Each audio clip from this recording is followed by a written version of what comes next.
All right. So here with Bradley at Nozawa Onsen distillery. Thanks very much for having us and Pleasure. showing us around the place. It's been really interesting experience so far. Great to have you here, So, Aidan. thanks. So I guess my first question is, how did you end up here, Bradley, in the Japanese mountains making whiskey and gin? Well, we started. I personally came here for the stone, as a lot of people do, to Nozawa Onsen, who were coming to Japan. Fell in love with the village, especially, not just the amazing snow that Japan offers to enthusiasts of those sports. And out of that, long story short, I started a business with an Australian guy and his Japanese wife, running accommodation and food and beverage, a hospitality business. So that's called Stay Nozawa, and that's been running for over 8 years now. So that was kind of what it got us started. And, now my life is over here, family, etc., friends, and we live and are integrated in the village really deeply. And out of that, opportunities arose for David and Sachi, the owners, to look at another opportunity, which was the distillery. We had a venue that was perfect in the middle of the village, and we'd kind of joked about it to some degree, David and I, about we should have a distillery. It'd be great for the village to have a facility like this, a destination distillery, which would add to the village. And so I suppose when the opportunity arose, we just dove in head first and got on board some key people from like Ryotaro Yao from marketing side of things, and Brony, Tony, winemakers from Australia, who helped us with flavors, flavor profiling and recipe development, and then got some really key consultants on board too, domestically from Toki-san and from Australia, a whiskey maker from down there as well. So we've used our connections from home and in Australia and home in Japan, and really built a distillery that's kind of key to the village and where we live, and part of Nozawa and part of Japan, but with our little, I suppose, international twist. Yeah. No, it's visible anywhere you walk in the village. I've seen people wearing the merchandise. Your product is in all the bars. It seems that you've really built a home here, and that people appreciate what you've done for the place. Yeah, definitely. And integration with the village has been important for us, and making it part of our home as well, being accepted and being villagers and hiring local people and creating opportunities, all those kind of things. I mean, there's so many benefits you see in different villages or towns or cities around the world where these things are really relevant and important. And this is just what we do here, and really happy to be here. Fantastic. Now, moving on a little bit to the Japanese spirits and whiskey market, how do you see the market and current trends and developments, and where do you sort of see your position within the market? Yeah, so the market itself, I mean, obviously growing, like we see a lot worldwide, really, lots of small distilleries popping up in, almost every country in the world, whether they're making gin or whiskey or whatever spirit it is that's key to their country or environment. No different in Japan. When we had this opportunity, we were already seeing that boom start to take hold, and lots of either ex-shochu distilleries, sake producers or whatnot, looking at that as an opportunity to grow their businesses.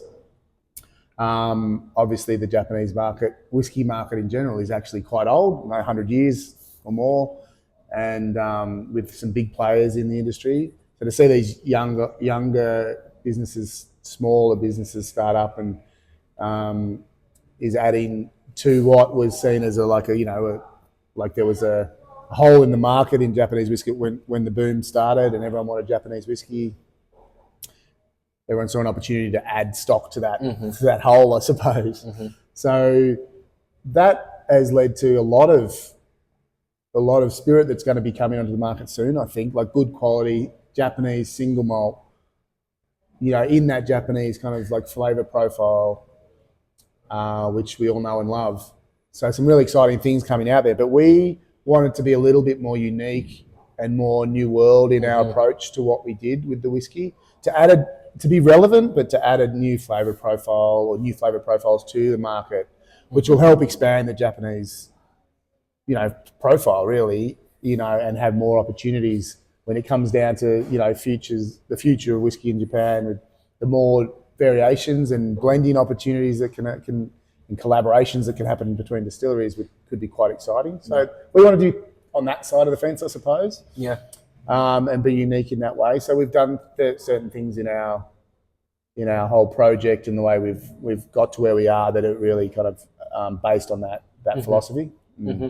That's really interesting, actually, because the history of the Japanese market here, as you mentioned, dominated by two big players that kind of were very independent in their practices, as opposed to Scotland, where people share barrels, and casks, where maybe they have rough years and certain, they need a backup from, I don't know, your man down the road is going to help you out. Yes. But here that hasn't really been a practice at all, and people have made their own sort of stuff. So you touched on collaboration as kind of part of a new wave of, I guess, where are you deriving your inspiration from, or can you expand a little bit on, where you're sort of getting some of that practice from, or what your thoughts are on that? I think it probably came through getting to know the industry in Japan more intimately. Yes, these big guys they've almost been their one-stop shop themselves. They do their own, they have multiple single malt distilleries, they have their own grain distilleries. They create what they need to create these amazing products in-house, as you said, opposed to collaborating or sharing. So, but what we saw when we were getting into the industry was all these small distilleries or even mid-sized distilleries that have got age behind them, that have been around for a while. They're all very open arms and whilst they still might be operating back then in that traditional way that Japanese distilleries, I suppose they feel like that's how they need to be in the Japanese scene. All these younger guys are way more, they're very open and they're very interested in what other people are doing. And we have people come and visit us from all the different distilleries in Japan to see our production style, and we go and see them, and they're always very welcoming and open. So I think that the change is there, where that's what got us thinking about, it's okay, it's good to be different, and it's good to be open and think about collaboration and to see where that might head in the future. And we can see it already in the industry with specific distilleries starting to do those kind of things and work together. So yeah, I'm just happy to be part of that kind of that change or that evolution of the industry in Japan. That's really interesting. All right, so you've already won numerous accolades for being so new. I think it's very impressive what you guys are doing. I guess what makes it so special? What makes your juice unique and set you apart in your perspective? Yeah, well, the accolades obviously they're coming from our initial products, which are gin, and we went into that kind of with the same mindset. It wasn't just a gin to keep us afloat. It wasn't as whatever. It is just as important as what we're doing in the whiskey realm. So that's why I think we're seeing those accolades come through, and people are standing up and watching. And then that's making them also notice that, wait a minute, you're making whiskey that's really interesting, and you're doing it in a different way. And so the gin accolades and the best new distillery of the year in Japan and things like that are all kind of based around that that kind of concept. So in the actual production side of things, like coming from that concept and that mindset, we went into it with open mind as well. We didn't just follow the trends in Japan to have the same stills, the same production styles, and the same outputs essentially. Not the same, but similar outputs. So to meet what we kind of wanted to do from a new world whiskey kind of perspective that's relevant in Japan, the Japanese profile, we looked at different equipment. Was a really basic, simple way to start. And the way we produce the whiskey is 100% making whiskey, but it's done in a different way, with whether it's the hammer mill, which we're doing our milling with, which gives us heaps of flexibility in grain in the future when we want to R&D local grains and things like that. Using the first distillery in Japan and only still to use a mash filter for a more modern and high yield concepts and more modern high yield concepts, etc. Fermenting on the grain with stills that can cope with that, indirect stills. So going through to the wash still on the grain. So we have these variations in production that give us two distinctively different new makes, and that are also distinctively different in the Japanese market. So that's kind of how we went about it, and it just came from that concept of trying to be, not just different for different sake, but different to be relevant, and I think it all came out of that, and we learned along the way with the help of consultants and key staff and personnel how to kind of get to where we are and what we did, and also producers of equipment, speaking directly to them and trying to get what we needed to be able to produce what we want to produce. Yeah, of course.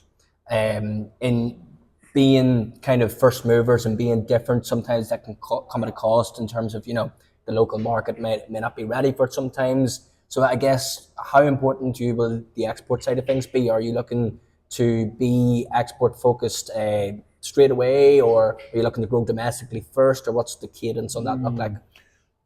We have a kind of a marketing or distribution concept that's about like local first. We still want to be a local hero. We want to exist here. We live in Nozawa Onsen. We love Nozawa Onsen, and we want to be part of Nozawa Onsen. We want our products, spirits, etc., to reflect that. So even with our gin, it was always about, we want to really kind of like get it out to the market locally first and expand from there. So locally, domestically, and then focus internationally. So I think we'll find from that's whilst that is our idea, and that it will be the same for whiskey, and be really domestically focused on release. But by then, I mean, we're already starting to export gin and be noticed worldwide. By then, I'm sure the kind of export will flow kind of like just naturally, because we'll have those fan bases and those people that really want to, to get our liquid, waiting for it to be released. So I think that'll be one of them. Thank you. So it'll be interesting to see, but we're still always focused, 100% on our home base to start with, and then domestically getting it out to the people who have supported us from the start. And there's a lot of interest domestically still in Japanese whiskey. And we see it at all the whiskey shows we attend in Japan. It's amazing how many people come and are interested in Japanese whiskey and can't wait to be part of this new world of new distilleries that are starting to now release single malt to the market and other types of whiskies. No, cool. And whenever you are going to be focusing internationally, what will be the key markets for you? Will be Australia be one? Yeah, potentially. Obviously, we've got a strong Australian connection with some of the core people on the team, and just the fact that a couple of us live from Australia. But so just naturally that will be a market for us for sure. But we haven't really identified yet exactly the key markets. It's something we'll learn over the next few years, I think, with our gin product as well. But obviously, we're making connections in the States already with our gin and distribution over there. Places like in Southeast Asia, like Taiwan, etc., are very keen on Japanese whiskey and other products. So it's a market where we've just got into as well. So that'll be the start of it, I think. And then where it goes further afield, like Europe, etc., we're yet to see which ones will be the key markets for us. And look, we'll be limited to what we have available as well. We're not a massive distillery. No, of course, producing high-end quality, small amounts. So we'll be won't be able to just get it all, like worldwide. No. But hopefully there's a bottle in every country at some stage. Very good. No, this has been really interesting, and I want to just round it off with, what do you think your biggest challenges or opportunities are on the horizon? What's in the next 5 years? What's the things keeping you up at night, and what's the things getting you really excited? Our biggest challenge, I think, realistically, will be on the whiskey side of things, will be getting the product where we want it to be. You know, understanding when it's ready and being able to release it at the right moment. We've still got to learn that. You know, we're still living with the spirit, learning about it every day. So they're the biggest challenges we've got at the moment, is understanding the best way for us to live with it, deal with it, which barrels to use, what we're going to do when it comes time to blend or release single casks or etc. So I think but it's an exciting challenge. Obviously, it's a learning experience and something we're already really excited by and what we're tasting. And so so again, I mean, that probably leads to like our best opportunities, which is, you know, we're going to have a product which world class, unique Japanese whiskey, which I mean, the whole world is hopefully going to want. Now, you've been kind enough to show me some of your new make spirit that's only been in barrel for maybe 10 months max. Yeah. And I can confirm it's already wonderful. So I can't wait to taste it whenever it's ready to be released. So yeah, great. No, thanks a lot. I think what you guys are doing here is really amazing, really unique. It's been, you know, pretty interesting for me, having seen some of the bigger players, you know, the Nikas in the market, and then some of the smaller Japanese players. But I think this hybrid concept of you bringing the international expertise and know-how, and, you know, bringing that with the domestic values that you've, you know, grown with here, is creating something that's going to be very special in the market. And I think you're, you know, on track to do, well, it's not just me, San Francisco Awards are saying so too. So I think you're really pushing the boundaries here. Thank you very much. Thank you. Pleasure to have you here. Appreciate it. Cheers, you. mate. Bye-bye. Thank you.